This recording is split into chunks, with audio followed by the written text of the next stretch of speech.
Hi friends, সবাই কেমন আছো? তো আগের দিন আমরা আলোচনা করেছিলাম ফার্মাকোকাইনেটিক্সের সেকেন্ড প্রসেস, যেটা হচ্ছে ড্রাগ ডিস্ট্রিবিউশন।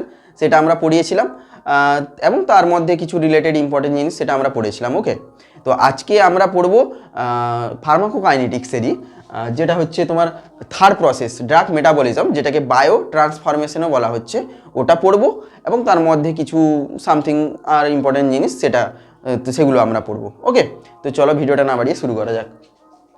তো ফার্স্ট আমরা দেখতে পাচ্ছি ড্রাগ মেটাবলিজম, যেটাকে আমরা বায়ো ট্রান্সফরমেশনও বলছি আর কি। ওটার ইন্ট্রোডাকশনে কি বলা আছে? Chemical alteration of the drug in a living organisms is called drug metabolism. মানে কি? মানে হচ্ছে ড্রাগ ডিস্ট্রিবিউশনের ক্ষেত্রে আমরা কি পড়েছিলাম, যে ড্রাগটা কি হচ্ছিল না, ড্রাগ ডিস্ট্রিবিউশনের ক্ষেত্রে সিস্টেমিক সার্কুলেশন থেকে ড্রাগটা কি কোথায় যাচ্ছিল? বডি ফ্লুইডসে, বিভিন্ন বডি ফ্লুইডসে। এবার ড্রাগ মেটাবলিজমে কি হবে? ওই যে ড্রাগটা যে তোমার বিভিন্ন বডি ফ্লুইডসে গিয়েছিল, ওই বডি ফ্লুইডস থেকে ড্রাগটা সেলের ভিতরেও যেতে পারে, সেলের বাইরেও থাকতে পারে, আবার বডি ফ্লুইডসের মধ্যেও থাকতে পারে। ওই যে জায়গায় থাকুক না কেন, ওখানে থাকাকালীন ওই ড্রাগটার বিভিন্ন রিয়াকশনের মাধ্যমে ওই ড্রাগগুলোর যে কেমিক্যাল অল্টারেশন হয়, ঠিক আছে, ওটাকে আমরা বলছি ওই ড্রাগ মেটাবলিজম। বুঝতে পারলে? এবার ওই ইন্ট্রোডাকশনের মধ্যে আর কিছু জিনিস আমাদের জানতে হবে, যেমন হচ্ছে ড্রাগ মেটাবলিজমের ভিতরে এই জিনিসগুলো বেসিক্যালি হয়ে থাকে। Converts lipid soluble and ionized compounds into water soluble and ionized compounds. মানে কি? মানে ড্রাগ মেটাবলিজমের মধ্যে কি হচ্ছে অ্যাকচুয়ালি? হচ্ছেটা না, যে সমস্ত ড্রাগ তোমার হচ্ছে লিপিড সলিউবল এবং আনআয়োনাইজড কম্পাউন্ড দিয়ে তৈরি হয়, ঠিক আছে, তাদেরকে আমরা কি বলবো? এক কথায় লিপিড সলিউবল এবং আনআয়োনাইজড ড্রাগ বলবো।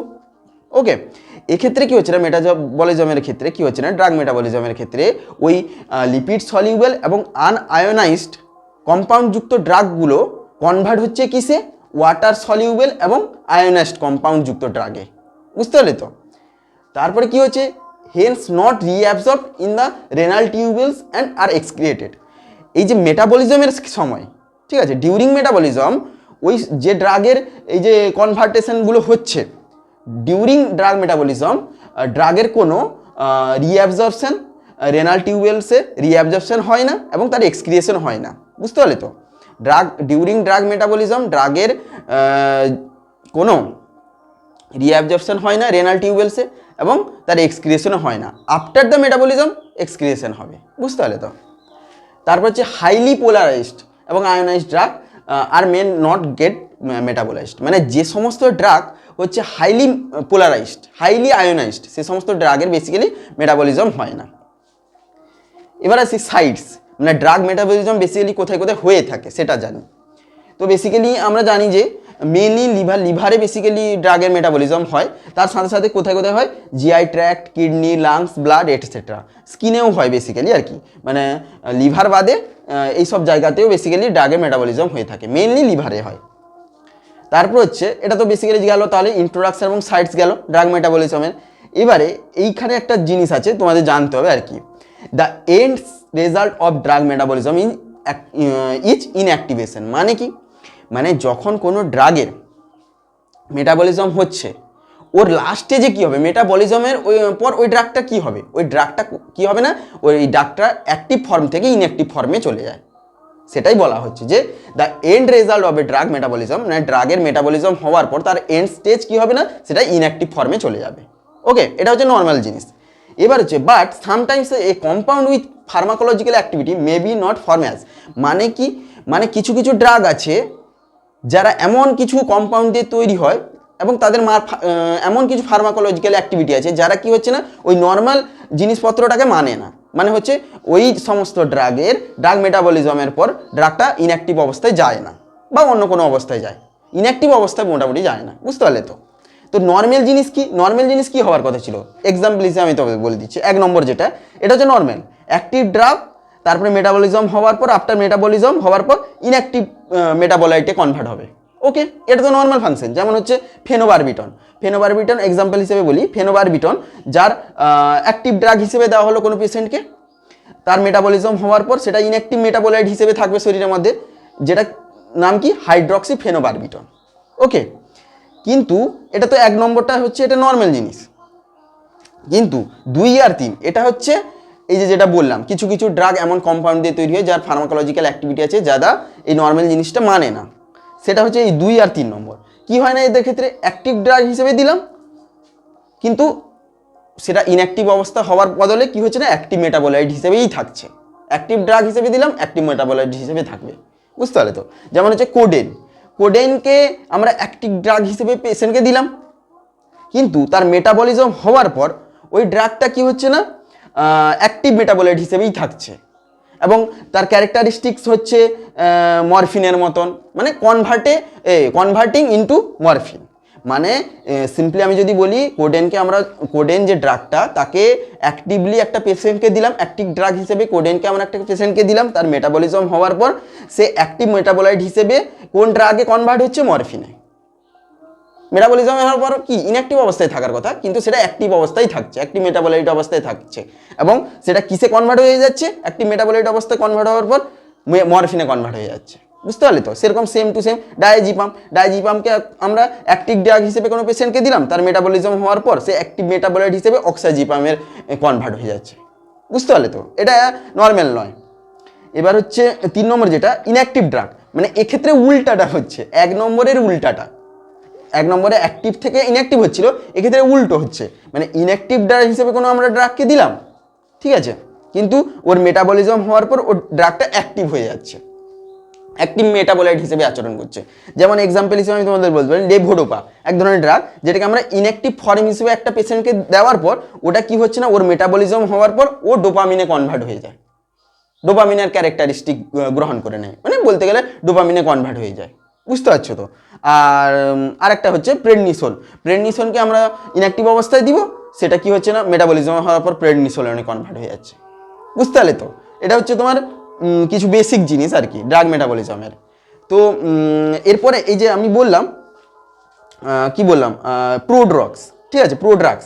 তাহলে যে সমস্ত ড্রাগ কি হচ্ছে না ইনঅ্যাক্টিভ ড্রাগ হিসেবে দেওয়া হয় কিন্তু সেটা মেটাবলিজম হওয়ার পর অ্যাক্টিভ মেটাবোলাইটে কনভার্ট হয়ে যায়, এদেরকে আমরা বলছি প্রোড্রাগস, ঠিক আছে। এরপরে আমরা আলোচনা করব প্রোড্রাগস কি। এবার আসি প্রোড্রাগসটা কি সেটা জেনে নিই। It is an inactive form of a drug which is converted to an active form after metabolism. মানে কি না অনেক সময় কি হয় না আমরা অনেক ড্রাগকে তার ইনঅ্যাক্টিভ ফর্ম হিসেবে গ্রহণ করি, অনেক বিভিন্ন কারণ থাকতে পারে, ঠিক আছে।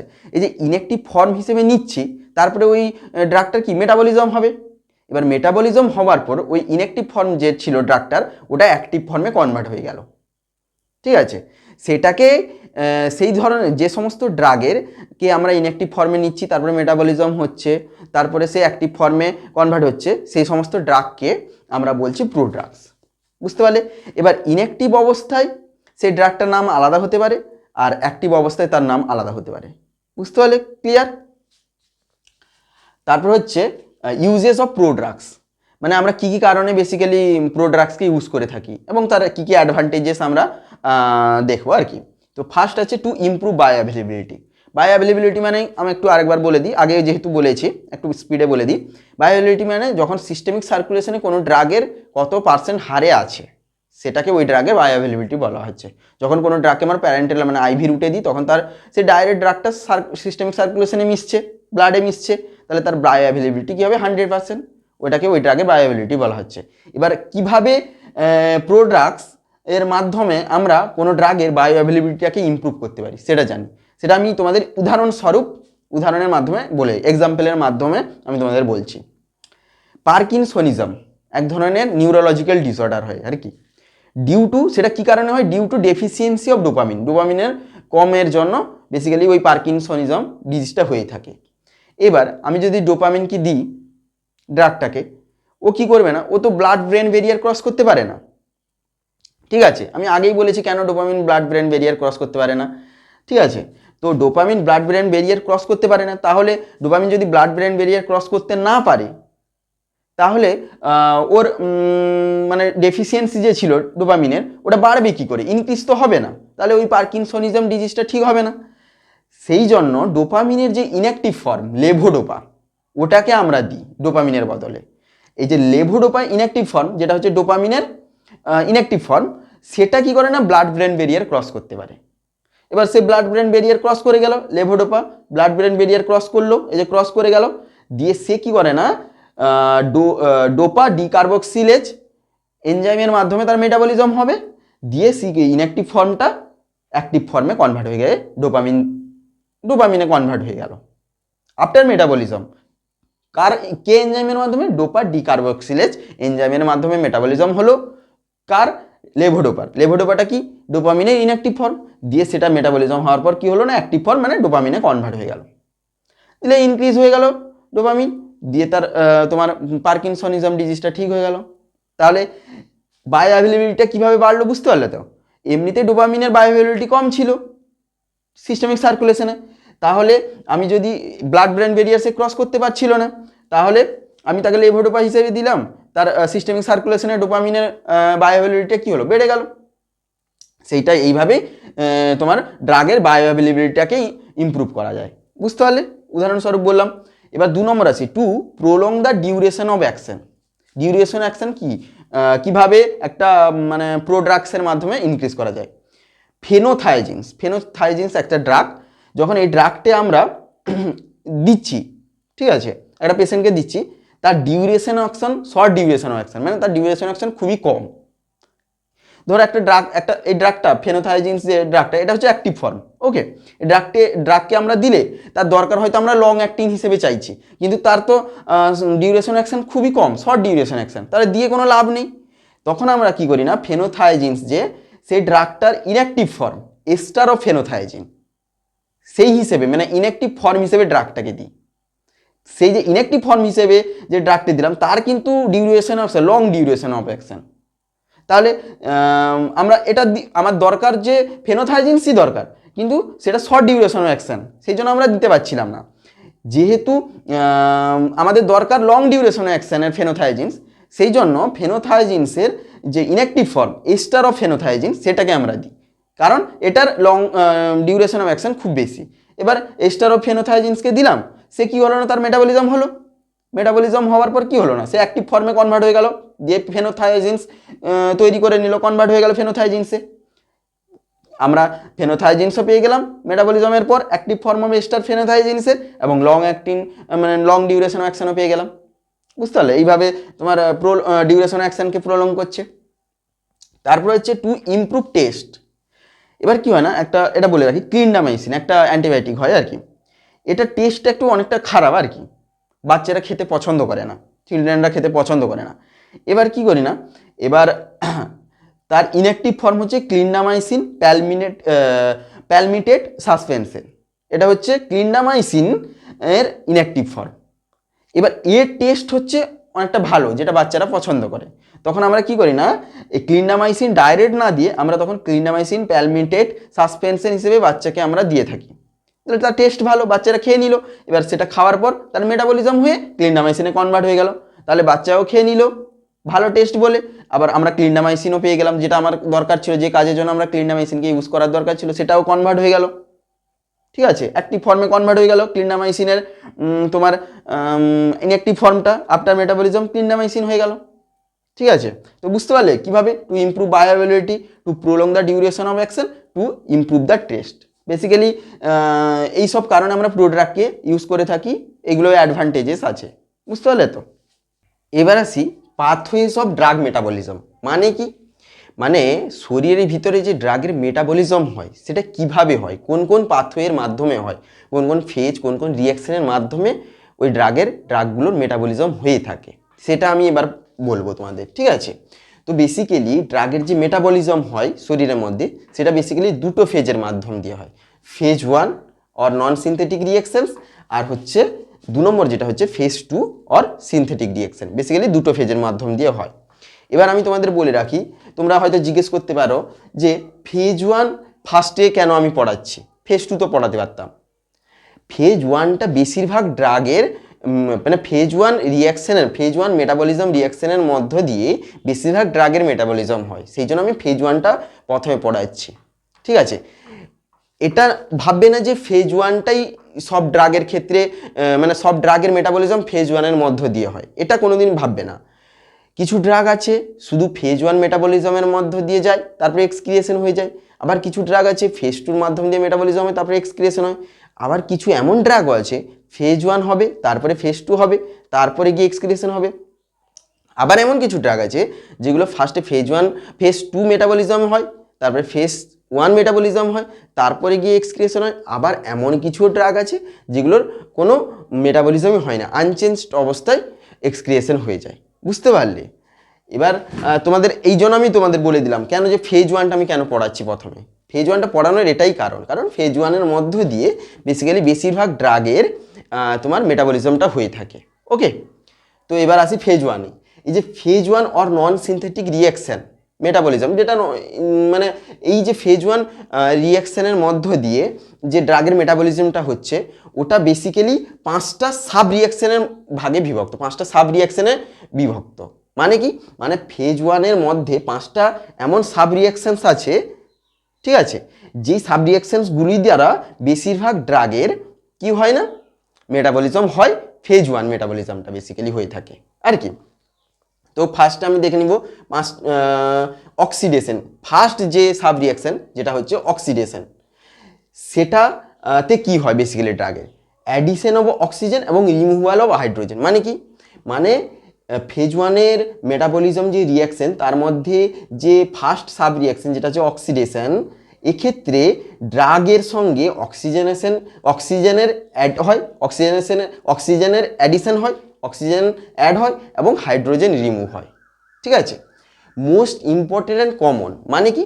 মানে ওই যে অক্সিডেশন সাব রিয়াকশানটা যেটা ফেজ 1-এর মধ্যে আছে, বেশিরভাগ এটা খুবই ইম্পর্টেন্ট, এবং বেশিরভাগ ড্রাগের যে ফেজ 1 যে মেটাবলিজম হয় সেটা অক্সিডেশন সাব রিয়াকশানের মধ্য দিয়ে হয়ে থাকে, মানে মাধ্যমে হয় বেশিরভাগ। বাকি যে আছে রিডাকশন, হাইড্রোলাইসিস, সাইক্লিজেশন, ডিসাইক্লিজেশন, এগুলো দিয়েও হয়, কিন্তু বেশিরভাগটা অক্সিডেশন সাব রিয়াকশানের মধ্য দিয়ে বেশিরভাগ ড্রাগের ফেজ 1 মেটাবলিজমটা হয়ে থাকে। বুঝতে পারলে তো? এবার আসি 3 নম্বর পয়েন্ট, যেটা অক্সিডেশনের mainly carried out by cytochrome P450 reductase NADPH molecular O2। মানে কি? দেখো, প্রতিটা রিয়াকশন হওয়ার জন্য এনজাইমের প্রয়োজন হয়, ঠিক আছে? তো অক্সিডেশন এটাও একটা রিয়াকশন। অক্সিডেশনের জন্য মেইনলি যে তোমার এনজাইমগুলো ইনভলভ আছে সেটা হচ্ছে সাইটোক্রোম P450 রিডাক্টেজ NADPH আর মলিকুলার O2। এই বেসিক্যালি এই কটা মানে এনজাইমগুলো ইনভলভ আছে অক্সিডেশনের ক্ষেত্রে। আরও অনেক আছে, মেইনলি এইগুলো। বুঝতে পারলে তো? দেয়ার আর সেভারাল সাইটোক্রোম P450 আইসো এনজাইমস আছে, মানে মেইনলি এইগুলো আছে। এবং এই যে সাইটোক্রোম P450 এনজাইম, তার মধ্যে অনেক আরও আইসো এনজাইমস আছে যেগুলো তোমার অক্সিডেশন যে সাব রিয়াকশানে সাহায্য করে, হেল্প করে, মানে ইনভলভ আর কি। তো more than 50% of drug metabolized by CYP, মানে হচ্ছে CYP মানে শর্টে লেখা আছে, এটা হচ্ছে সাইটোক্রোমের 3A 4 বা 5। মানে কি? মানে হচ্ছে এগুলো এই যে আদার্স দেখতে পাচ্ছ, CYP মানে cytochrome 2D6, cytochrome 2C9 etcetera, এগুলো হচ্ছে এই সাইটোক্রোম P450-র আইসো এনজাইমস। এবার হচ্ছে যে সমস্ত ড্রাগ গুলোর অক্সিডেশন সাব রিয়াকশনের মধ্য দিয়ে তোমার ফেজ 1 মেটাবলিজমটা হয়ে থাকে, তাদের মধ্যে বেশিরভাগ যে ড্রাগ অ্যাবাউট 50%, মোর দেন 50%, মানে 50%-এর বেশি ড্রাগের যে মেটাবলিজম হয়ে থাকে বেসিক্যালি এই যে সাইটোক্রোম P450 আইসো এনজাইম সাইটোক্রোম 3A 4 বা 5 এর মাধ্যম দিয়ে।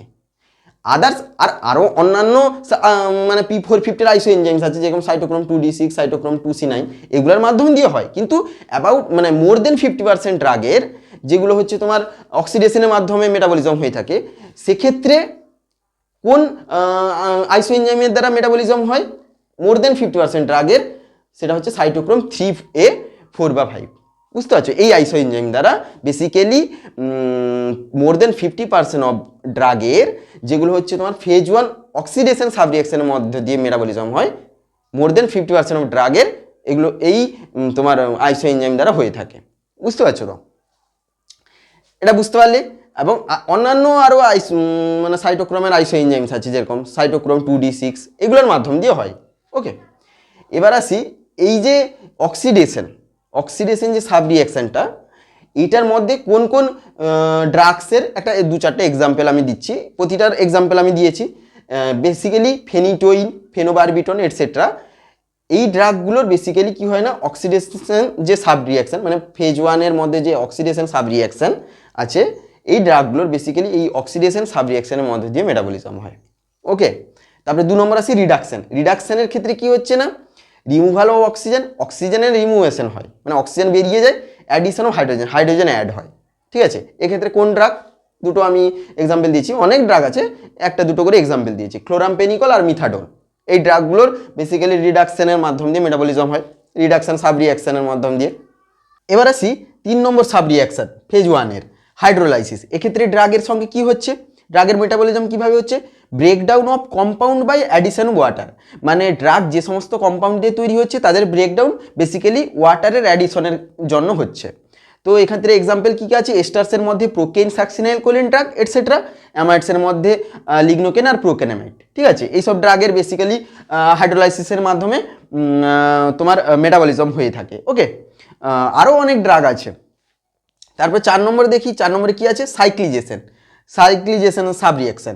এক্ষেত্রে কী হচ্ছে, ড্রাগের মেটাবলিজম কীভাবে হচ্ছে, conversion of straight chain compound into ring structure, মানে যে সমস্ত ড্রাগের যে ফরমেশন হয়েছিল স্ট্রেট চেন কম্পাউন্ড দিয়ে, মানে স্ট্রেট চেনের মাধ্যমে, ঠিক আছে, সেগুলো কি হচ্ছে না, স্ট্রেট চেন থেকে তোমার রিং স্ট্রাকচারে কনভার্ট হয়ে যাচ্ছে। বুঝতে পারছো তো, যেরকম এক্সাম্পল হিসেবে প্রোগুয়ানিল। ওকে, এই ধরনের বেসিক্যালি ড্রাগ যেগুলো বেসিক্যালি থাকতে, প্রোগুয়ানিল একটা এক্সাম্পল, এরকম অনেক আরও ড্রাগ আছে। তারপর আসছে 5 নম্বরে decyclization, breaking up the ring structure of the drug. মানে আগে সাইক্লিজেশনে কি হচ্ছিল, মানে স্ট্রেট চেন থেকে কোথায় রিং স্ট্রাকচারে কনভার্ট হচ্ছিল। ঠিক আছে, ডিসাইক্লিজেশনে কি হচ্ছিল, ডিসাইক্লিজেশনে কি হচ্ছে না, তোমার হচ্ছে ওই রিং স্ট্রাকচারটা যে সাইক্লিজেশনে তৈরি হচ্ছিল ওটা কি হচ্ছে না, ভেঙে যাচ্ছে ডিসাইক্লিজেশনে। এক্সাম্পল হিসেবে দেখতে পাচ্ছি ফেনোবারবিটন, ফেনিটোইন, এরকম এই ধরনের ড্রাগগুলো। আরও অনেক ড্রাগ আছে, বেসিক্যালি এই ধরনের এখানে দুটো এক্সাম্পল দেওয়া আছে। এই ধরনের ড্রাগগুলো তোমার যে ফেজ 1 মেটাবলিজম হয়ে থাকে, যার মাধ্যমে সেটা হচ্ছে ডিসাইক্লিজেশন সাব রিয়াকশন এর মাধ্যমে, যেটা ফেজ 1-এর মধ্যে আছে। তো বুঝতে পারলে এটা বেসিক্যালি হচ্ছে ফেজ 1। ফেজ 1-এর মধ্যে এই 5টা বেসিক্যালি সাব রিয়াকশানস আছে, যেগুলোর মাধ্যমে অধিকাংশ ড্রাগের কি হচ্ছে না, মেটাবলিজম হয়ে থাকে। এরপর আমরা যাব ফেজ 2-তে। বুঝতে পারলে তো, ড্রাগ মেটাবলিজমের ফেজ 2-তে ঢোকার আগে আমি তোমাদের একটা কথা প্রিভিয়াসলি যেটা কিছুক্ষণ আগে পড়িয়েছিলাম, আমি তোমাদের একটা কথা মনে করিয়ে দিই যে ড্রাগ মেটাবলিজমের কারণ কী ছিল। অ্যাকচুয়ালি ড্রাগ মেটাবলিজম কারণ হচ্ছে যে, আমি তোমাদের বলেইছিলাম যে লিপিড সলিউবল এবং আনআয়োনাইজড কম্পাউন্ডযুক্ত ড্রাগগুলো, মানে লিপিড সলিউবল এবং আনআয়োনাইজড ড্রাগগুলো কিসে কনভার্ট হচ্ছিল, তোমার ওয়াটার সলিউবল এবং আয়োনাইজড বা পোলারাইজড ড্রাগে। এটাই তো ড্রাগ মেটাবলিজমের কারণ ছিল, যে ড্রাগ মেটাবলিজম এর মাধ্যমে লিপিড সলিউবল এবং আনআয়োনাইজড ড্রাগগুলো ওয়াটার সলিউবল এবং আয়োনাইজড ড্রাগে কনভার্ট হচ্ছিল এবং পোলারাইজড হচ্ছিল। তারপরে তো এটা হওয়ার পর তো মেটাবলিজমে এটা হওয়ার পর তো ড্রাগগুলোর এক্সক্রিয়েশন হতে পারবে। ঠিক আছে, এবার কেন বললাম আমি তোমাদের, এটা তোমরা বুঝতে পারবে। এবার আসি মেন টপিকে।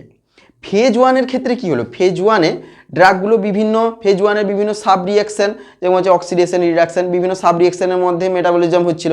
তারপরে ফেজ 2-তে তারপরে কনভার্ট হবে। কেন হচ্ছে এটা তোমাদের বলে দিই। এবার আমি কিছুক্ষণ আগেই বলেছি যে এমন কিছু ড্রাগ আছে যারা শুধু ফেজ 1-এর তোমার মেটাবলিজম হয়ে, ফেজ 1-এর বিভিন্ন সাব রিয়াকশানের মাধ্যমে মেটাবলিজম হয়েও এক্সক্রিয়েশন হচ্ছিল।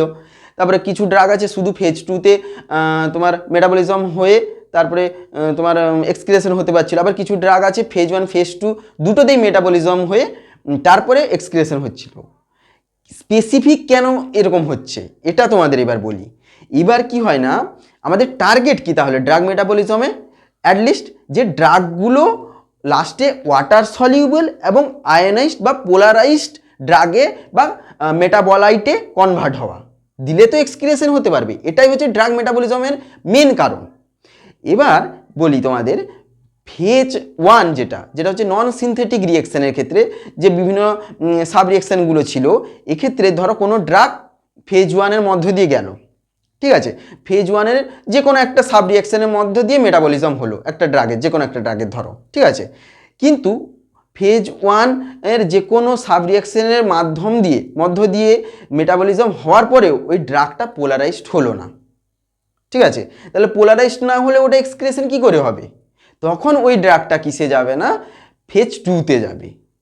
কারণ আগেই বললাম যে মেন টার্গেট মেটাবলিজমের, ড্রাগ মেটাবলিজমের মেন টার্গেট মানে শরীর যে ড্রাগটাকে মেটাবলাইজ করছে তার মেন টার্গেট হচ্ছে ওকে কিসে কনভার্ট করা, ওকে পোলারাইজড কম্পোনেন্টে কনভার্ট করতে হবে, পোলারাইজড তোমার হচ্ছে মেটাবলাইটে কনভার্ট করবে, তারপরে তার এক্সক্রিয়েশন হবে, তার আগে হবে না।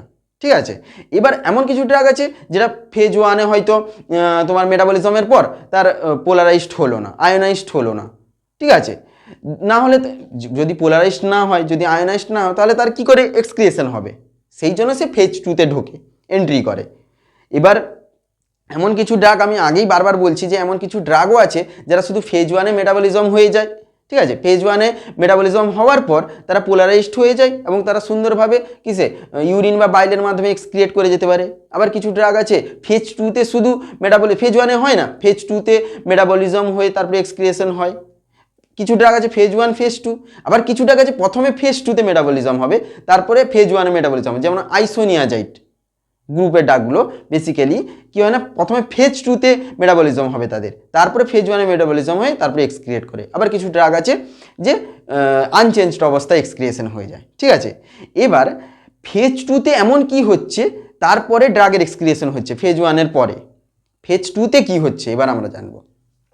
ফেজ 2-তে কি হয় বেসিক্যালি না, ফেজ 2-তে যে সমস্ত ড্রাগগুলো ফেজ 1-এ মেটাবলিজম হওয়ার পর ফেজ 2-তে আসে, বা যে সমস্ত ড্রাগগুলো ডাইরেক্ট ফেজ 2-তে আসে মেটাবলিজমের জন্য, তাদের ক্ষেত্রে কি হচ্ছে ফেজ 2-তে মেটাবলিজমের ক্ষেত্রে না, ফেজ 2-তে কি হয় না, যে শরীরের মধ্যে থাকা কিছু এন্ডোজেনাস সাবস্টেন্ট, মানে কি সাবস্টেন্সেস বা এন্ডোজেনাস কন্টেন্ট বলতে পারো, বা কিছু কন্টেন্ট বলতে পারো, তারা এগুলো কি হচ্ছে না, হাইলি কি হয় না, পোলারাইজড হয়। এন্ডোজেনাস সাবস্ট্রেট বলতে পারো বা কন্টেন্ট বলতে পারো, যা বলতে পারো, এগুলো কি হয় না, হাইলি পোলারাইজড হয়। শরীরের মধ্যে এমন কিছু সাবস্টেন্স, এমন কিছু সাবস্ট্রেট আছে এন্ডোজেনাস সাবস্ট্রেট, যেমন হচ্ছে তোমার যে গ্লুকোরনিক অ্যাসিড বা অ্যাসিটাইল গ্রুপের কিছু অ্যাসিড, যেমন অ্যাসিটিক অ্যাসিড, বা হচ্ছে তোমার সালফেট গ্রুপের এরকম কিছু এন্ডোজেনাস সাবস্ট্রেট, এইগুলো হচ্ছে হাইলি পোলারাইজড। ঠিক আছে, এবার ফেজ 2-তে কি হচ্ছে না, এই হাইলি পোলারাইজড যে এন্ডোজেনাস সাবস্ট্রেটের সঙ্গে যে ফেজ 1 থেকে মেটাবোলাইজড হওয়ার পর যে ড্রাগগুলো ফেজ 2-তে এন্ট্রি করছে, বা ডাইরেক্ট যে ড্রাগগুলো ফেজ 2-তে এন্ট্রি করছে, তাদের সঙ্গে এই গ্লুকোরনিক অ্যাসিড, অ্যাসিটাইল গ্রুপের অ্যাসিড বা মিথাইল গ্রুপের কম্পোনেন্ট, এগুলো কি হচ্ছে না, তাদের সঙ্গে যুক্ত হচ্ছে, কারণ এগুলো হাইলি পোলারাইজড। এবার তাদের সঙ্গে যুক্ত হয়ে মানে যে মেটাবোলাইটগুলো যে ফেজ 1-এর পর থেকে মেটাবোলাইট হয়ে, যে ড্রাগগুলো মেটাবোলাইট কম্পোনেন্ট হয়ে আসছে ফেজ 2-তে, তাদের সঙ্গে যুক্ত হচ্ছে, বা যে সমস্ত ড্রাগগুলো ডাইরেক্ট ফেজ 2-তে আসছে মেটাবলিজমের জন্য, তাদের সঙ্গে যুক্ত হচ্ছে এবং তাদেরকে কি করছে না, পোলারাইজড করছে। কারণ আমি আগেই বলেছি যে মেন টার্গেট হচ্ছে পোলারাইজড করা, তারপরে তারা এক্সক্রিয়েট হতে পারবে। ঠিক আছে, এবার এই পোলারাইজড কম্পোনেন্ট, এই পোলারাইজড সাবস্ট্রেটের সঙ্গে ওই সব তোমার ফেজ 1 থেকে আসা ড্রাগগুলো বা ডাইরেক্ট ড্রাগগুলো কি হচ্ছে না, অ্যাডিশন হচ্ছে, তারপরে তারা পোলারাইজড হচ্ছে, তারপরে পোলারাইজড হওয়ার পরে তারা এক্সক্রিয়েট করতে পারে, সেটা আমরা এক্সক্রিয়েশনে বলবো। ঠিক আছে, ফেজ 2-তে বেসিক্যালি এটাই হচ্ছে। তো বুঝতে পারলে কি হচ্ছে ফেজ 2-তে বেসিক্যালি, তো কি হাইলি সাবস্ট্রেট আছে, তো কি কি এন্ডোজেনাস সাবস্ট্রেট আছে, এই যে বললাম, যেমন এক্সাম্পল হিসেবে গ্লুকোরনিক অ্যাসিড হচ্ছে, অ্যাসিটাইল গ্রুপের কিছু অ্যাসিড হচ্ছে, এরকম অনেক আছে। ঠিক আছে, এগুলো স্পেসিফিক এই যে তোমার ফেজ 2-র যেরকম ফেজ 1-এর মধ্যে সাব রিঅ্যাকশন ছিল, সে তেমনভাবে ফেজ 2-র মধ্যেও কিছু সাব রিঅ্যাকশনস আছে। এবার সেটা ড্রাগের ক্যারেক্টারিস্টিক্সের উপর ডিপেন্ড করছে যে সে ফেজ 2-র কোন সাব রিঅ্যাকশনের সঙ্গে মানে সাব রিঅ্যাকশনে তোমার মানে সাব রিঅ্যাকশনের ক্ষেত্রে কোন ফেজ 2 কোন তোমার সাব রিঅ্যাকশনে সে যোগ করবে, মানে কোন তোমার এন্ডোজেনাস সাবস্ট্রেটের সঙ্গে যুক্ত হয়ে পোলারাইজড হবে, সেটা ওই ড্রাগের ক্যারেক্টারিস্টিক্সের উপর ডিপেন্ড করছে। বুঝতে পারলে তো? তাহলে ফার্স্টে এবার আসি, তাহলে ফেজ 2-র কী কী আমি সাব রিঅ্যাকশনগুলো দেখে নিই। ঠিক আছে, তো বুঝতে পারলে ব্যাপারটা কী হচ্ছে অ্যাকচুয়ালি ফেজ 2-র মধ্যে। এবার হচ্ছে ফেজ 2-কে আমরা সিনথেটিক রিঅ্যাকশনসও বলি বা কনজুগেশন রিঅ্যাকশন বলছি। কেন কনজুগেশন রিঅ্যাকশন বলছি? কারণ এক্ষেত্রে কী হচ্ছে না, ড্রাগগুলোর সঙ্গে যে কোনো ধরনের বিভিন্ন ড্রাগের সঙ্গে বিভিন্ন ধরনের কী হচ্ছে না, তোমার এন্ডোজেনাস সাবস্ট্রেট অ্যাডিশন হচ্ছে বা কনজুগেট হচ্ছে, এই জন্য এটাকে ফেজ 2-কে আমরা কনজুগেশন রিঅ্যাকশনও বলে থাকি। ঠিক আছে, তো ফার্স্ট যেটা কনজুগেশন রিঅ্যাকশন বা ফেজ 2-র ফার্স্ট যেটা রিঅ্যাকশন গ্লুকোরনিডেশন। এক্ষেত্রে কি হচ্ছে না, এক্ষেত্রে ড্রাগের সঙ্গে বা মেটাবোলাইটের সঙ্গে, এবার আমি আরেকটা জিনিস তোমাদের ক্লিয়ার করে দিই। আমি মেটাবোলাইট কেন বলছি, মেটাবোলাইট আমরা কখন বলবো, যখন কোনো ড্রাগ ফেজ 1-এর মধ্য দিয়ে মেটাবলিজম হওয়ার পর ফেজ 2-তে এন্ট্রি হচ্ছে, তখন তাকে আমরা মেটাবোলাইট বলছি, তখন আমি তাকে ড্রাগ বলছি না। কেন? কারণ হচ্ছে ড্রাগ তো সে মেটাবলিজমে ঢোকার আগে ছিল। এবার মেটাবলিজম ধরো যে ফেজ 1-এ একটা ড্রাগ ফেজ 1-এর মধ্য দিয়ে মেটাবলিজম হলো, ফেজ 1-এ মেটাবলিজম হলো একটা ড্রাগে, তাহলে ওই ড্রাগটার ড্রাগ থাকলো না, তো ওই ড্রাগটা তো তার যাও একটা রিয়াকশনের মধ্য দিয়ে এসছে ফেজ 1-এ, তাহলে ওই ড্রাগটা তখন ড্রাগ থাকলো না, সেই জন্য ওটা একটা কম্পোনেন্টে তৈরি হয়ে গেছিলো, সেই জন্য আমি সেই যে কম্পোনেন্টটাকে আমি মেটাবোলাইট বলছি। বুঝতে পারছো তো? তো মেটাবোলাইট বলতে পারো যেগুলো ডাইরেক্ট ড্রাগগুলো ফেজ 2-তে ঢুকছে, বা ফেজ 1 থেকে মেটাবলিজম হওয়ার পর যে সমস্ত মেটাবোলাইটগুলো ফেজ 2-তে ঢুকছে, ঠিক আছে, তাদের কনজুগেশনে কোন কোন রিয়াকশানে স্পেসিফিক আলাদা আলাদা রিয়াকশানে ক্যারেক্টারিস্টিক্সের উপর তোমার ডিপেন্ড করছে, কোন কোন তোমার অ্যান্ড্রোজেনাস সাবস্ট্রেটের সঙ্গে যুক্ত হয়ে কোন কোন রিয়াকশানে যোগ দিবে। তো ফার্স্ট যেটা কনজুগেশন রিয়াকশানে ফার্স্ট যেটা সাব রিয়াকশান হচ্ছে গ্লুকোরোডিনেশন। এক্ষেত্রে কি হচ্ছে না, এক্ষেত্রে তোমার হচ্ছে ওই তোমার হচ্ছে ফেজ 2-তে যে ডাইরেক্ট ড্রাগগুলো আসছে, ঠিক আছে, মেটাবলিজমের জন্য, তারা কি হচ্ছে না গ্লুকোরনিক অ্যাসিডের সঙ্গে কনজুগেট হচ্ছে, বা ফেজ 1-এ মেটাবলিজম হওয়ার পর যে মেটাবোলাইটগুলো আসছে, তারা কি হচ্ছে না গ্লুকোরনিক অ্যাসিডের সঙ্গে তোমার কনজুগেট করছে, ঠিক আছে। দিয়ে এই যে কনজুগেট হচ্ছে, এটাকে এই প্রসেসটাকে আমরা বলছি গ্লুকোরনিডেশন, ঠিক আছে। এক্ষেত্রে যে ড্রাগগুলো তোমার তোমার এই গ্লুকোরনিডেশনের যেমন এক্সাম্পল হিসেবে আমি তোমাদের বলতে পারি অ্যাসপিরিন এবং মরফিন, ঠিক আছে। এবার এক্ষেত্রে কোন এনজাইমটা কাজ করছে, এনজাইম হচ্ছে ইউডিপি গ্লুকোরনিসিল ট্রান্সফারেজ, ঠিক আছে, গ্লুকোরনিসিল, ঠিক আছে। মানে এই এনজাইমগুলো দেখো, এটাও রিয়াকশান, আগেই বলেছি প্রতিটা রিয়াকশানের ক্ষেত্রে স্পেসিফিক আলাদা আলাদা এনজাইমস থাকে, ঠিক আছে। তাহলে গ্লুকোরনিডেশনের ক্ষেত্রে কি হচ্ছে না, গ্লুকোরনিক অ্যাসিডের সঙ্গে তোমার মেটাবোলাইট বা ড্রাগের কনজুগেট হচ্ছে, দিয়ে তার মেটাবলিজম হচ্ছে। এক্ষেত্রে কোন এনজাইমটা এখানে কাজ করছে, ইউডিপি গ্লুকোরোনিসিল ট্রান্সফারেজ, এবং এক্সাম্পল হিসেবে অ্যাসপিরিন মরফিন, এই সমস্ত ড্রাগের ক্ষেত্রে এই গ্লুকোরনিডেশন হয়ে থাকে। গ্লুকোরনিডেশন তোমার সাব রিয়াকশনের মধ্য দিয়ে এই ড্রাগগুলোর মেটাবলিজম হয়। তারপরে 2 নম্বর অ্যাসিটাইলেশন। অ্যাসিটাইলেশনের কি হচ্ছে না, addition of an acetyl group, মানে অ্যাসিটাইল গ্রুপের যে অ্যান্ড্রোজেনাস সাবস্ট্রেটের সঙ্গে সেই এই যেরকম হচ্ছে অ্যাসিটিক অ্যাসিড, এমন তোমার অ্যাসিটাইল গ্রুপের এমন তোমার অ্যান্ড্রোজেনাস সাবস্ট্রেটের সঙ্গে ড্রাগ বা মেটাবোলাইটের অ্যাডিশন হচ্ছে, মানে যোগ হচ্ছে, তারা যোগ হচ্ছে একসঙ্গে, দিয়ে তারা পোলারাইজড হয়ে তারপর তো এক্সক্রিয়েট করবে। এক্ষেত্রে কোন এনজাইমটা কাজ করছে, এন অ্যাসিটাইল ট্রান্সফারেজ। এবং এরকম ড্রাগগুলো উদাহরণ কী হচ্ছে, আইসোনিয়াজাইড, ড্যাপসন, এই ধরনের ড্রাগগুলো বেসিক্যালি অ্যাসিটাইলেশন রিয়াকশনের মধ্য দিয়ে কী হচ্ছে না, এদের মেটাবলিজম হচ্ছে। তারপরে 3 নম্বর আসি সালফেশন। সালফেশনের ক্ষেত্রে কী হচ্ছে না, এই রিয়াকশনের ক্ষেত্রে অ্যাটাচমেন্ট অফ সালফেট, মানে সালফেট অ্যান্ড্রোজেনাস সাবস্ট্রেটের সঙ্গে ড্রাগ বা মেটাবোলাইটের অ্যাটাচমেন্টস হচ্ছে, দিয়ে তারা পোলারাইজড হচ্ছে, তারপরে আবার সেই সেরকম তারপরে তারা এক্সক্রিয়েশন হবে তাদের। এক্ষেত্রে কি হচ্ছে না, তোমার হচ্ছে সালফো ট্রান্সফারেজ যে এনজাইমটা এখানে কাজ করছে এই রিয়াকশানে। এই যেরকম এক্সাম্পল মিথাইল ডোপা, এই একটা ড্রাগ যে বেসিক্যালি সালফেশনের মাধ্যমে মেটাবলিজম হয়, ঠিক আছে। এক্সক্রিয়েশন যে আমি বারবার বলছি, ওটা কিন্তু মেটাবলিজম হওয়ার পর আমরা ড্রাগ মেটাবলিজমে পড়বো, এক্সক্রিয়েশন মেটাবলিজম হওয়ার পর হবে, ঠিক আছে।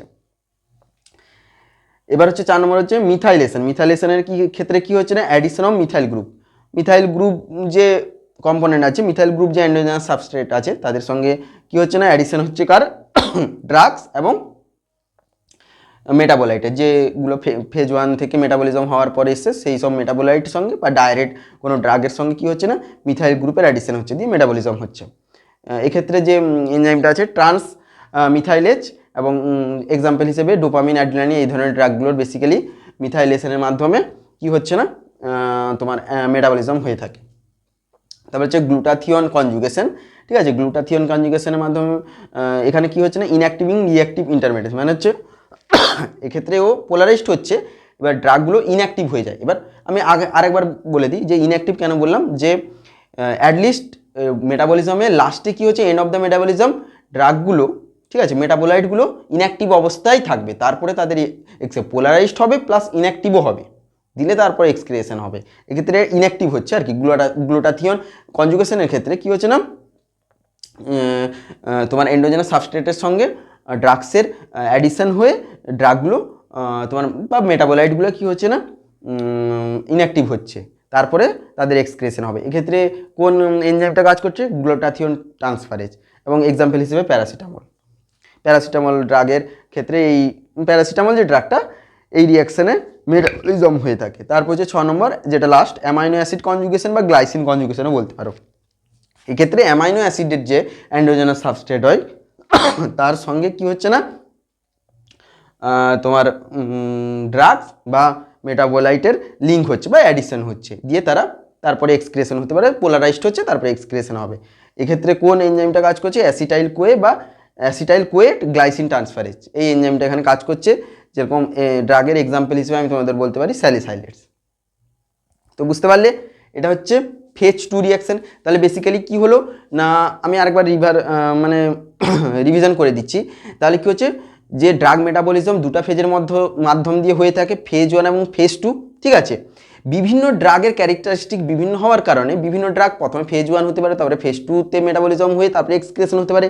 আবার কিছু ড্রাগ আছে ফেজ 1-এ শুধু মেটাবলিজম হয়ে এক্সক্রিয়েশন হয়, আবার কিছু ড্রাগ আছে ফেজ 2তে মেটাবলিজম হয়ে এক্সক্রিয়েশন হতে পারে, আবার কিছু ড্রাগ ফেজ 1 ফেজ 2 দুটার মাধ্যমে মেটাবলিজম হবে। তারপরে কিছু ড্রাগ আবার আছে ফেজ 2 ফার্স্ট, তারপরে ফেজ 1 সেকেন্ডে মেটাবলিজম হয়ে এক্সক্রিয়েশন হবে। আবার কিছু ড্রাগ আনচেঞ্জড অবস্থায় থেকে যাবে, তারপরে আনচেঞ্জড অবস্থায় এক্সক্রিয়েশন হয়ে যাবে, ঠিক আছে। এবার মেটাবলিজমে ফেজ 1 ফেজ 2 দুটা রিয়াকশন আছে।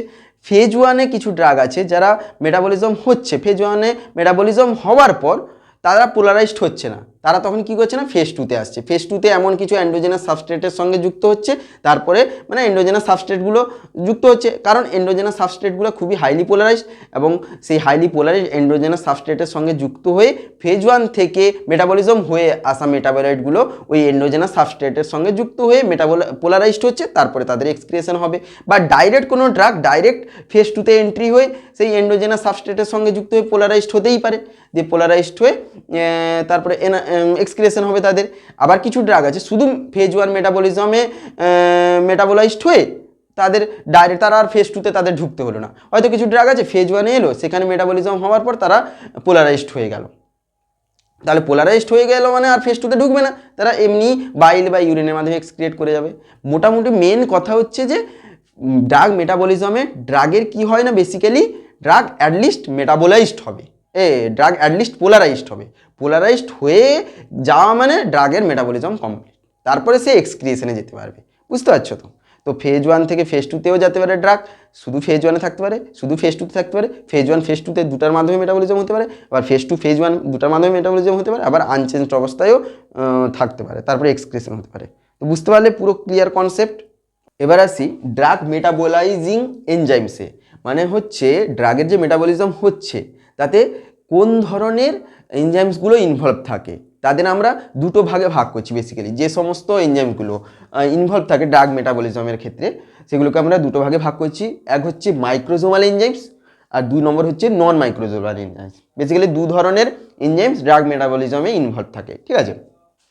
তো মাইক্রোজোমাল এনজাইমসের মধ্যে কী কী এনজাইমস পড়ছে, সাইটোক্রোম P450, মনোঅক্সিজেনেজ, গ্লুকোরোনাইল ট্রান্সফারেজ, এইসব যে এনজাইমসগুলো বেসিক্যালি মাইক্রোজোমাল এনজাইমসের মধ্যে পড়ছে। আরও অনেক আছে, ঠিক আছে, এগুলো কটা এক্সাম্পল আর কি। আর এরা লোকেশন মানে কি, এরা শরীরের মধ্যে কোথায়, ঠিক আছে, কোথায় মাইক্রোজোমাল এনজাইমগুলো তোমার ড্রাগের মেটাবলিজমকে করায়, ঠিক আছে। Basically smooth endoplasmic reticulum of সেলের ভিতরে যে অর্গানেল থাকে এক ধরনের endoplasmic reticulum, smooth endoplasmic reticulum, সেখানে বেসিক্যালি এই এনজাইমসগুলো ড্রাগের মেটাবলিজম করে থাকে। তারপর হচ্ছে লিভার, কিডনি, লাংস, এইসব শরীরের অর্গানের মধ্যে তোমার হচ্ছে মাইক্রোজোমাল এনজাইমসগুলো ড্রাগের মেটাবলিজম করে থাকে, ঠিক আছে। আর নন মাইক্রোজোমাল এনজাইমসের মধ্যে পড়ছে তোমার কনজুগেজেস, এস্টারেজেস, অ্যামাইডেজেস এটসেট্রা। এগুলো হচ্ছে গ্রুপস। এদের মধ্যে অনেক এনজাইমস আছে যেগুলো হচ্ছে নন মাইক্রোজোমাল এনজাইমস, ঠিক আছে। এই গ্রুপের নন মাইক্রোজোমাল এনজাইমসগুলো বেসিক্যালি কি করে না, ড্রাগের যে মেটাবলিজম করে সেটা কোথায়, সাইটোপ্লাজম, সেলের ভিতরে যে সাইটোপ্লাজম সেখানে করে থাকে ড্রাগের মেটাবলিজম, মাইটোকন্ড্রিয়াতে, প্লাজমাতে বেসিক্যালি তোমার ড্রাগের মেটাবলিজম করেই থাকে। ঠিক আছে। এবারে রিয়াকশানস, কোন কোন রিয়াকশানে, আমি যে প্রিভিয়াসলি কিছুক্ষণ আগে পড়িয়েছিলাম ফেজ 1 ফেজ 2 বিভিন্ন রিয়াকশানস পড়িয়েছিলাম, এবার কোন কোন রিয়াকশানে কোন কোন মাইক্রোজোমাল এনজাইমস কোন রিয়াকশানে ইনভলভ থাকে আর নন মাইক্রোজোমাল এনজাইমস কোন রিয়াকশানে ইনভলভ থাকে সেটা বলছি। ঠিক আছে। Most of the phase 1 reactions, বেশিরভাগ ফেজ 1 যে রিয়াকশানস ছিল যেমন অক্সিডেশন, রিডাকশন, ঠিক আছে, হাইড্রোলাইসিস, বেশিরভাগ ফেজ 1 রিয়াকশানসে ইনভলভ থাকে মাইক্রোজোমাল এনজাইমস। আর ফেজ 2-র মধ্যে কেবলমাত্র গ্লুকোরোনাইড কনজুগেশনস, ঠিক আছে, এই রিয়াকশানের ক্ষেত্রে মাইক্রোজোমাল এনজাইমস ইনভলভ থাকে। ফেজ 2-তে কেবলমাত্র কি বললাম, ফেজ 2 যেটা কনজুগেশন রিয়াকশন পড়িয়েছিলাম কিছুক্ষণ আগে, কেবলমাত্র একটা ফেজ 2-র একটা সাব রিয়াকশন বেসিক্যালি গ্লুকোরোনাইড কনজুগেশনসের ক্ষেত্রে মাইক্রোজোমাল এনজাইমস ইনভলভ থাকে। ঠিক আছে। এবার আসি নন মাইক্রোজোমাল এনজাইমস কোন কোন রিয়াকশানে ইনভলভ থাকে, অক্সিডেশন, রিডাকশানে কিছু, আর হাইড্রোলাইসিস। বেসিক্যালি ফেজ 1-এর oxidation sub reaction, reduction sub রিয়াকশানে কিছু, আর হচ্ছে হাইড্রোলাইসিস, এই তিনটে সাব রিয়াকশানে ফেজ 1-এর তিনটে সাব রিয়াকশানের ক্ষেত্রে সাব রিয়াকশানে নন মাইক্রোজোমাল এনজাইমগুলো ইনভলভ থাকে। আর অল কনজুগেশনস এক্সেপ্ট গ্লুকোরোনাইড কনজুগেশনস, তিনটা তোমার হচ্ছে ফেজ 1-এর সাব রিয়াকশানসে নন মাইক্রোজোমাল এনজাইমসগুলো ইনভলভ থাকে, আর প্রায় সব আর অল কনজুগেশনস, সব কনজুগেশনস সাব রিয়াকশানসে তোমার নন মাইক্রোজোমাল এনজাইমগুলো ইনভলভ থাকে। কেবলমাত্র কি গ্লুকোরোনাইড কনজুগেশনসে ইনভলভ থাকে না নন মাইক্রোজোমাল এনজাইমস, এটা ঘটায় না। মানে গ্লুকোরোনাইড যে কনজুগেশন সেটা তো ফেজ 2-র মধ্যে পড়ছিল, সেটাতে কিন্তু নন মাইক্রোজোমাল এনজাইমস ইনভলভ থাকে না। সেটা কোথায় ইনভলভ থাকে, সেটা সেই গ্লুকোরোনাইড কনজুগেশনসে মাইক্রোজোমাল এনজাইমস ইনভলভ থাকে, নন মাইক্রোজোমাল এনজাইম ইনভলভ থাকে না। ওকে। তারপরে ইনডিউসিবল মানে কি, মাইক্রোজোমাল এনজাইমসগুলো বেসিক্যালি বিভিন্ন ড্রাগ মেটাবলিজমের বিভিন্ন রিয়াকশানে যে কি হচ্ছিল, যোগ দিচ্ছিল, বিভিন্ন রিয়াকশানকে ঘটানোর জন্য ইনভলভ হচ্ছিল, তারা কিন্তু নিজে থেকে উৎপন্ন হচ্ছিল না, ওদেরকে তৈরি মানে বিভিন্ন ফ্যাক্টর ওদেরকে উৎপন্ন করাচ্ছিল এই সাব রিয়াকশানসগুলো ঘটানোর জন্য। ইনডিউসিবল মানে হচ্ছে এটাই, মানে তারা নিজে থেকে উৎপত্তি হচ্ছিল না, মানে তারা নিজে থেকে তৈরি হচ্ছিল না এই রিয়াকশানে আসার জন্য, তাদেরকে কেউ করিয়েছিল। ঠিক আছে, কোনো ফ্যাক্টর তাদেরকে তৈরি করিয়েছিল এই তোমার রিয়াকশানে আসার জন্য। আর নন ইনডিউসিবল মানে বুঝতেই পারছো যে এরা নিজে থেকেই, নন মাইক্রোজোমাল এনজাইমসগুলো নিজে থেকেই তৈরি হয়ে এইসব এইসব রিয়াকশানে, অক্সিডেশন, রিডাকশান, তোমার হচ্ছে কনজুগেশন রিয়াকশান, এইসব রিয়াকশানে নিজে থেকে ইনভলভ হয়েছিল, নিজে থেকে তৈরি হয়ে ইনভলভ হয়েছিল। তো বুঝতে পারলে কোন দু ধরনের বেসিক্যালি এনজাইমস তোমরা দেখতে পেলে। ঠিক আছে, মাইক্রোজোমাল এনজাইমস আর নন মাইক্রোজোমাল এনজাইমস, এই দু ধরনের এনজাইমস বেসিক্যালি তোমার ড্রাগ মেটাবলিজমে ইনভলভ থাকে। এবার আসি কোন কোন ফ্যাক্টর ড্রাগ মেটাবলিজমকে এফেক্ট করছে সেগুলো দেখে নিই। ফার্স্ট দেখতে পাচ্ছি আমরা এজ কীভাবে ড্রাগ মেটাবলিজমকে এফেক্ট করছে। দেখো, অ্যাডাল্টদের যে ড্রাগ মেটাবলিজমের ক্ষমতা নিওনেটস এবং এল্ডারদের তুলনায় স্বাভাবিকভাবে বেশি হয়। ঠিক আছে, কেন? কারণ অ্যাডাল্টদের হেপাটিক মাইক্রোজোমাল এনজাইমসের সিক্রেশন নিওনেটস এবং এল্ডারদের তুলনায় বেশি হয়, সেই জন্য অ্যাডাল্টরা ভালোভাবে কি করতে পারে না, ড্রাগের মেটাবলিজম করতে পারে। ঠিক আছে, যেরকম এক্সাম্পল হিসেবে আমি তোমাদের বলি, ক্লোরামপেনিকল বলে একটা ড্রাগ হয়, ওটা কি করে না, নিওনেটসরা অ্যাডাল্টদের তুলনায় স্লোলি তার মেটাবলিজম করতে পারে, যার কারণে ওর টক্সিসিটি নিওনেটসদের মানে শরীরে নিওনেটসদের ক্ষেত্রে বেড়ে যায়। ঠিক আছে, নিওনেটসদের ক্ষেত্রে টক্সিসিটি বাড়ার কারণে কি হচ্ছে না, এক ধরনের ডিজিজ হয় যেটাকে আমরা বলছি গ্রে বেবি সিনড্রোম, বুঝতে পারলে? সেরকমভাবে এল্ডারদের, ঠিক আছে, এল্ডারদের ক্ষেত্রে কি হচ্ছে না, এল্ডার যে পার্সন হয়, এল্ডার যে পেশেন্ট হয়, তাদের ক্ষেত্রে প্রোপানল, লিগনোকেন এই ধরনের ড্রাগগুলো কি হচ্ছে না, টক্সিসিটি বেড়ে যায়, কারণ এদের এইসব ড্রাগগুলো এডাল্টদের তুলনায় তোমার হচ্ছে এল্ডার পার্সনরা এইসব ড্রাগদের মেটাবলিজম তুলনামূলক কম হারে করে। ঠিক আছে, ঠিকঠাকভাবে করতে পারে না, যার কারণে স্লো করে, স্বাভাবিক স্লো করে এল্ডার পার্সনরা, যার কারণে এল্ডার পার্সনদের ক্ষেত্রে এই ড্রাগগুলোর টক্সিসিটি বেড়ে যায়। ঠিক আছে, এবার 2 নম্বরে আসি, ডায়েট কীভাবে এফেক্ট করছে না, যদি আমি পুর ডায়েট যুক্ত খাবার খাই, নিউট্রিশন নিই শরীরের মধ্যে, তাহলে যে নিউট্রিশনটা তোমার মেটাবলিজমের জন্য উপযুক্ত দরকার, তার চেয়ে যদি কম নিউট্রিশনযুক্ত আমি ডায়েট গ্রহণ করি, তাহলে আমার ড্রাগ মেটাবলিজম ঠিকঠাক হবে না। আমি যদি কম নিউট্রিশন নিই, কম নিউট্রিশনযুক্ত খাবার খাই, কম পুষ্টিযুক্ত খাবার খাই, তাহলে ওই যে পরিমাণ পুষ্টি আমার ড্রাগ মেটাবলিজমের জন্য দরকার ছিল তার চেয়ে কম আমি নিচ্ছি না, তাহলে তার ড্রাগ মেটাবলিজম কীভাবে ঠিকঠাকভাবে তো হবে না। ঠিক আছে, বুঝতে পারলে তো? এবার আসি ডিজিজেস মানে কি? দেখো, বেশিরভাগ আমাদের ড্রাগ কোথায় মেটাবলিজম হয়? হেপাটিক মানে লিভারে। এবার হচ্ছে লিভার, ধরলাম লিভার একটা ডিজিজ হয়ে গেল, লিভার সিরোসিস। তাহলে লিভার সিরোসিস হওয়ার কারণে লিভারে যদি কোনো ডিজিজ হয়ে যায় লাইক সিরোসিস, তাহলে কি হচ্ছে না, ওই সিরোসিস হওয়ার কারণে লিভারের থেকে লিভার যে এনজাইমসগুলো ক্ষরণ কমে যাবে বা বেড়ে যাবে।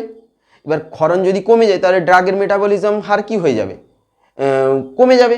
আর ক্ষরণ যদি বেড়ে যায় তাহলে ড্রাগের মেটাবলিজমের হার বেড়ে যাবে, তাই না? তাহলে ড্রাগ মেটাবলিজমকে এফেক্ট করছে লিভার এইভাবে, বুঝতে পারছো তো? তারপর হচ্ছে 4 নম্বর আসি জেনেটিক ফ্যাক্টরস। জেনেটিক ফ্যাক্টরস কীভাবে না, আমাদের শরীরের মধ্যে কিছু কিছু জেনেটিক ফ্যাক্টরস আছে যেগুলো ড্রাগ মেটাবলিজমকেও এফেক্ট করে। যেমন আমি এক্সাম্পল হিসেবে 3টা এক্সাম্পলস আছে, পরপর বলছি। ফার্স্ট হচ্ছে স্লো অ্যান্ড ফাস্ট অ্যাসিটাইলেটার্স অফ আইসোনিয়াজাইড। এটা একটা ইন্টারেস্টিং জিনিস। এটা কি বলা হচ্ছে? আইসোনিয়াজাইড হচ্ছে এক ধরনের ড্রাগ, ওকে। এবার আইসোনিয়াজাইডকে যখন আমরা শরীরের মধ্যে প্রবেশ করে, ধরো আমরা খেলাম কোনো কারণে, কোনো ডিজিজের কারণে আমরা আইসোনিয়াজাইড ড্রাগটাকে খেলাম, সেটা শরীরের মধ্যে গেল। এবার শরীরের মধ্যে যাওয়ার পর এমন কিছু জেনেটিক ফ্যাক্টরস আছে যেগুলো আইসোনিয়াজাইডকে যে হারে মেটাবলিজম করার কথা ছিল তার চেয়ে স্লোলি করছে বা তার চেয়ে র্যাপিডলি করছে।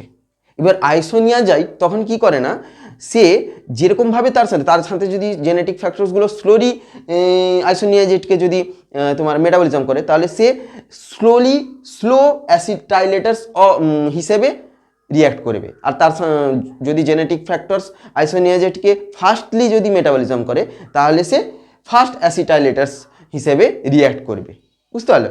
এবার যদি যদি নর্মাল যে হারে মেটাবলিজম হওয়ার কথা ছিল তার চেয়ে যদি স্লো হারে মেটাবলিজম হয় আইসোনিয়াজিডের, তাহলে কি হবে? তাহলে আইসোনিয়াজিড কি করবে না, তার ডিউরেশন অফ অ্যাকশন, অ্যাক্টিভনেস শরীরের মধ্যে বেশিক্ষণ ধরে থাকতে পারবে। স্লো মেটাবলিজম হওয়া মানে কি, নর্মাল থেকে স্লো হারে বেশি সময় ধরে মেটাবলিজম হচ্ছে মানে তার শরীরের মধ্যে থাকার প্রবণতাও বেড়ে যাচ্ছে। এবার বেশিক্ষণ ধরে থাকছে, ধরো 5 মিনিট, আমি তো এরা এক্সাম্পল হিসাবে বলছি, কল্পনা করো, ধরো তার থাকার কথা 5 মিনিট শরীরের মধ্যে, তার চেয়ে তার স্লো মেটাবলিজম হওয়ার কারণে সে 10 মিনিট থাকছে, তাহলে বেশিক্ষণ থাকছে। বেশিক্ষণ থাকলে 5 মিনিটের মধ্যে যে কাজের জন্য আমরা প্রয়োগটা করেছিলাম, আইসোনিয়াজাইডকে নিয়েছিলাম, 5 মিনিট থাকলে সেটা হয়ে যেত, কিন্তু সে 10 মিনিট ধরে থাকছে, তাহলে 5 মিনিটের মধ্যে কাজ করে সে আরও অন্যান্য সাইড এফেক্ট দেখানো শুরু করে দেবে, যেরকম নার্ভ ড্যামেজ করে দেয়, ঠিক আছে।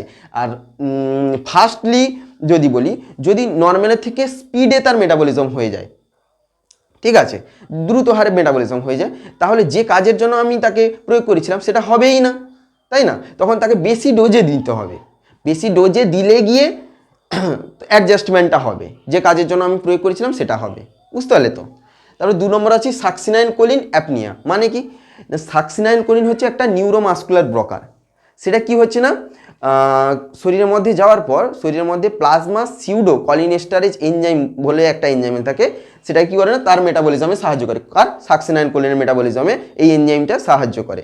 এবার অনেক ক্ষেত্রে কি হচ্ছে না, এই যে সিউডো কলিনেস্টারেজ যে এনজাইমটার অনেক ইন্ডিভিজুয়াল এবং অ্যাটিপিক্যাল ফরমেশন আছে, মানে আছে, মানে কিছু দেখো, নর্মালি সিউডো কলিনেস্টারেজ এনজাইম, ঠিক আছে, কলিনেস্টারেজ এনজাইমটা নর্মালভাবে সাকসিনাইলকোলিনের কি করে, মেটাবলিজম করে, ঠিক আছে, এটা নর্মাল প্রসেস। এবং মেটাবলিজম হওয়ার পর তার ডিউরেশন অপশন থাকে 3 থেকে 5 মিনিট বেসিক্যালি, ঠিক আছে, সাকসিনাইলকোলিনে। এবার শরীরের মধ্যে অনেক সময় কি হয় না, এই যে সিউডো কলিনেস্টারেজ সে অ্যাটিপিক্যালভাবে, ঠিক আছে, ইন্ডিভিজুয়ালভাবে কি হচ্ছে না, সিউডো কলিনেস্টারেজ এনজাইম সাকসিনাইলকোলিনকে এমনভাবে মেটাবলিজম করে তার মেটাবলিজমের হারটাকে স্লো করে দেয়, ঠিক আছে। অ্যাটিপিক্যাল সিউডো কলিনেস্টারেজ এনজাইম অনেক সময় কি করে না, তোমার সাকসিনাইলকোলিনের মেটাবলিজমটাকে স্লো করে দেয়। এবং মেটাবলিজম স্লো করে দেওয়া মানে কি, তার ডিউরেশন অফ অ্যাকশন বেড়ে যাচ্ছে শরীরের মধ্যে, 3 থেকে 5 মিনিটের থাকাচ্ছে সে ধরো 10-15 মিনিট বেশি সময় ধরে থাকছে শরীরের মধ্যে, তখন যে সে দিলে তখন কি করবে, সাকসিনাইল কোলিনটা সাইড এফেক্ট দেখাবে। সে তখন কি করে না, রেসপিরেটরি মাসেলসকে কি করে না, প্যারালাইসিস করে দেয়, যেটা খুবই ডেঞ্জারাস। তো কীভাবে বুঝতে পারছো তো কীভাবে এফেক্টটা করছে জেনেটিক ফ্যাক্টরস তোমার ড্রাগের মেটাবলিজমে। তারপরে 3 নম্বরে আসি, G6PD deficiency and haemolytic anaemia. G6PD হচ্ছে গ্লুকোজ 6 ফসফেট ডিহাইড্রোজিনেজ, এটা একটা এনজাইম। এ কি করে না, আমাদের আরবিসিকে প্রোটেক্ট করে রাখে। ঠিক আছে, কীভাবে করে রাখে না, G6PD এক ধরনের NADPH এক ধরনের এনজাইমকে ক্ষরণ করে, এটাও একটা এনজাইম। ঠিক আছে, সে কি করে না, সে আরবিসিকে প্রোটেক্ট করে রাখে। এবার G6PD যদি ডেফিসিয়েন্সি হয়ে যায় তাহলে কি হবে, সে আরবিসিকে ড্যামেজের হাত থেকে প্রোটেক্ট করতে পারবে না ঠিকঠাকভাবে। ড্যামেজের হাত থেকে প্রোটেক্ট না করার জন্য কি হবে, আরবিসির ডিস্ট্রাকশন বেশি হবে। ঠিক আছে, আরবিসি ডিস্ট্রাকশন বেশি হলে কি হবে, আরবিসি হিমোলাইসিস বেশি হওয়া মানে কি, হিমোলাইটিক অ্যানিমিয়া হবে। বুঝতে পারছো তো, এইভাবে তোমার জেনেটিক ফ্যাক্টরস ড্রাগ মেটাবলিজমকে এফেক্ট করছে। তো বুঝতে পারছো। আরেকটা আছে সিমুলটেনিয়াস অ্যাডমিনিস্ট্রেশন ড্রাগ। অনেক সময় কী হয় না, আমরা যদি কোনো ড্রাগকে সিমুলটেনিয়াসভাবে অ্যাডমিনিস্টার করতে থাকি, তখন অনেক সময় ড্রাগের কী হচ্ছে না, মানে কী হচ্ছে, ড্রাগকে মেটাবলিজম করার জন্য যে সমস্ত এনজাইমগুলো দরকার ছিল, সেই এনজাইমগুলো বেশি সিনথেসিস হয়ে যাচ্ছে, আবার অনেক সময় কম সিনথেসিস হয়ে যাচ্ছে, তখন ড্রাগ মেটাবলিজম এফেক্ট হচ্ছে, তাই না? সেটা আমরা জানবো এনজাইম ইন্ডাকশন এবং এনজাইম ইনহিবিশনে। ঠিক আছে, ভালোভাবে জানবো। তার আগে আমি তোমাদের একটা জিনিস বলে রাখি, হফম্যান এলিমিনেশন এটা কি জিনিস, একটু ছোট জিনিস আমি বলে রাখি। হফম্যান এলিমিনেশন হচ্ছে এমন একটা এলিমিনেশন যেক্ষেত্রে কী হচ্ছে না, নর্মালভাবে আমরা জানি কি, যখন কোনো ড্রাগে মেটাবলিজম হয়, এন্ড অফ দ্য মেটাবলিজম ওই ড্রাগটা কি ইনঅ্যাক্টিভ অবস্থায় থেকে যায়, ইনঅ্যাক্টিভ অবস্থায় হয়ে যায়, তারপরে তার এক্সক্রিয়েশন হয়। কিন্তু অনেক ক্ষেত্রে কি না, অনেক ড্রাগ আছে কি হচ্ছে না, সেটা হয়, হ্যাঁ, এই যে ইনঅ্যাক্টিভ হচ্ছে হফম্যান এলিমিনেশনের ক্ষেত্রে, নর্মালি কি হয়, কোনো ড্রাগ যখন কোনো ড্রাগের মেটাবলিজম হচ্ছে, তার মেটাবলিজম কমপ্লিট হওয়ার পর ওই ড্রাগটা কি হয়, ইনঅ্যাক্টিভ অবস্থায় চলে যায়। ওকে, ইনঅ্যাক্টিভ হওয়ার পর তারপরে সে তার এক্সক্রিয়েশন হয়। ঠিক আছে, এবার সে এই যে ইনঅ্যাক্টিভ হচ্ছে, এই যে মেটাবলিজম হচ্ছে, মেটাবলিজম কি অনেক এনজাইমের উপস্থিতিতে, বিভিন্ন ড্রাগ বিভিন্ন এনজাইমের উপস্থিতিতে বিভিন্ন রিয়াকশনের মধ্য দিয়ে তার মেটাবলিজম হচ্ছে বিভিন্ন ড্রাগের, এবং তারপরে সে ইনঅ্যাক্টিভ অবস্থায় যাচ্ছে। এবার অনেক ক্ষেত্রে কী হয় না, অনেক ড্রাগের মেটাবলিজম মানে কোনো এনজাইম ছাড়া হয়ে যায়, কোনো এনজাইম ছাড়া তার মেটাবলিজম হয়ে সে কী হচ্ছে না, ইনঅ্যাক্টিভ অবস্থায় চলে যায়। কোনো এনজাইম ছাড়া সে ইনঅ্যাক্টিভ অবস্থায় চলে যায়। এই যে এফেক্টটা, এনজাইম ছাড়া যে ইনঅ্যাক্টিভ অবস্থায় যাওয়ার যে প্রসেসটাকে, সেটাকে আমরা বলছি হফম্যান এলিমিনেশন। এবার এক ধরনের একটা ড্রাগ আছে অ্যাট্রাকিউরিয়াম, এটা একটা ড্রাগ যেটা হচ্ছে স্কেলিটাল মাসেল রিল্যাক্সেন্ট। এই ড্রাগটা কী করছে না, কোনো এনজাইম ছাড়া সে কী করছে না, ইনঅ্যাক্টিভ অবস্থায় চলে যায়। ঠিক আছে, এটা হচ্ছে হফম্যান এলিমিনেশন। এবার আসি, যেটা বলছিলাম আমি, এই 5-এর মধ্যে যেটা ছিল সাব পয়েন্ট হিসেবে বলতে পারো, এনজাইম ইন্ডাকশন আর এনজাইম ইনহিবিশন। এনজাইম ইন্ডাকশন মানে কি হচ্ছে না, আমাদের শরীরের মধ্যে যখন আমরা কোনো ড্রাগকে বারবার দিতে থাকি, তখন বারবার ড্রাগ দিতে থাকলে তার মেটাবলিজমের জন্য বেশি পরিমাণে এনজাইমের দরকার পড়বে স্বাভাবিকভাবে। এবার তখন এনজাইম কী হয়, বেশি পরিমাণে নিজেকে সিনথেসিস করতে থাকবে। এবার যখন নিজেকে বেশি পরিমাণে সিনথেসিস করতে থাকবে, কারণ কি, কারণ বেশি পরিমাণে আমি এই ড্রাগটাকে এন্ট্রি করাচ্ছি শরীরের মধ্যে, তখন সেই ড্রাগের কি হবে, টক্সিসিটি হতে থাকবে। ঠিক আছে, ওভারডোজ হয়ে যাবে শরীরের মধ্যে। এটা হচ্ছে তোমার হচ্ছে এনজাইম ইন্ডাকশান। আর এনজাইম ইনহিবিশন হচ্ছে যে যখন আমরা কোনো ড্রাগকে কিছু এমন ড্রাগ আছে যারা কি করে না, শরীরের মধ্যে গিয়ে ওই ড্রাগটা, ধরো এমন একটা ড্রাগ আছে, ধরো ড্রাগ 1 ড্রাগ 2 ধরলাম, ড্রাগ 1 কি করে না, ড্রাগ 2 মেটাবলিজমের জন্য যে এনজাইমটা দরকার, সেই ড্রাগ 1 কি করে না, ওই সেই এনজাইমটাকে ড্রাগ 2 জন্য যে ড্রাগ 2 মেটাবলিজমের জন্য যে এনজাইমটা দরকার, ড্রাগ 1 কি করে না, ওই এনজাইমটাকে কি হচ্ছে না, ইনহিবিট করে দিচ্ছে, ধ্বংস করে দিচ্ছে। তখন কি হচ্ছে, ড্রাগ 2 মেটাবলিজম ঠিকঠাক হচ্ছে না, তখন পেশেন্ট বারবার ওই ড্রাগটা নিতে থাকছে, কিন্তু তার মেটাবলিজম হচ্ছে না। মেটাবলিজম না হলে কি, শরীরের মধ্যে তার পরিমাণ বেড়ে যাচ্ছে, তার তখন ড্রাগ টক্সিসিটি হয়ে যাচ্ছে। বুঝতে পারছো তো, এটা হচ্ছে এনজাইম ইনহিবিশন। মানে এক্ষেত্রে এনজাইমটা ইনহিবিট হয়ে যাচ্ছে, ধ্বংস হয়ে যাচ্ছে বিভিন্ন কারণে, হয়তো অন্য ড্রাগ তাকে ইনহিবিট করে দিচ্ছে, ঠিক আছে, বা সেই ড্রাগ নিজে ওই মানে যে ড্রাগ নিজের মেটাবলিজমের জন্য যে এনজাইম দরকার সেই ড্রাগ নিজে সেই এনজাইমকে ইনহিবিট করে দিচ্ছে, সে কারণেও হতে পারে। ঠিক আছে, সেটা হচ্ছে এনজাইম ইনহিবিশন, এনজাইম ধ্বংস হয়ে যাবে, ইনহিবিট হয়ে যাওয়া। আর এনজাইম ইন্ডাকশন মানে বুঝতে পারলো এনজাইমের সিনথেসিস বেড়ে যাওয়া। যখন বারবার আমরা যখন কোনো ড্রাগকে অ্যাডমিনিস্টার করছি তখন তার মেটাবলিজমের জন্য কি হচ্ছে না, এনজাইমও বারবার সিনথেসিস হচ্ছে, সেটাকে আমরা বলছি এনজাইম ইন্ডাকশন। তো বুঝতে পারলে, তো কমপ্লিট হলো টোটাল ড্রাগ মেটাবলিজমের মধ্যে আমরা অনেকক্ষণ ধরে পড়লাম, লং হয়ে গেল ভিডিওটা আই থিঙ্ক। কারণ লং হওয়ার কারণ হচ্ছে বুঝতে পারছো কত জিনিস আছে ড্রাগ মেটাবলিজমের জন্য, ছোটো ছোটো অনেক জিনিস আছে যেটা তোমাদের জানতে হবে, কারণ অনেক ছোটো ছোটো জিনিস পরবর্তীকালে আমাদের কাজে লাগবে। ঠিক আছে, সেই জন্য ভিডিওটা একটু লং হয়ে গেল, কোনো অসুবিধা নেই। ঠিক আছে, ভালো করে বুঝতে হলে একটু লং ভিডিও দেখতে হবে। ওকে, এবার হচ্ছে তো আই থিঙ্ক তোমরা বুঝতে পেরেছো। ঠিক আছে, পুরো যে আমি ড্রাগ মেটাবলিজমের মধ্যে অনেক ছোটো ছোটো জিনিস ড্রাগ মেটাবলিজমকে পুরো এলিভেটেড করে বললাম, তো তোমরা আই থিঙ্ক বুঝতে পেরেছো। যদি কোনো জায়গায় অবশ্যই কোনো জায়গায় যদি বুঝতে অসুবিধা হয় তাহলে অবশ্যই কমেন্ট করে জানাও। ঠিক আছে, এবার দেখা হচ্ছে নেক্সট ভিডিওতে, সবাই ভালো থেকো, থ্যাংক ইউ।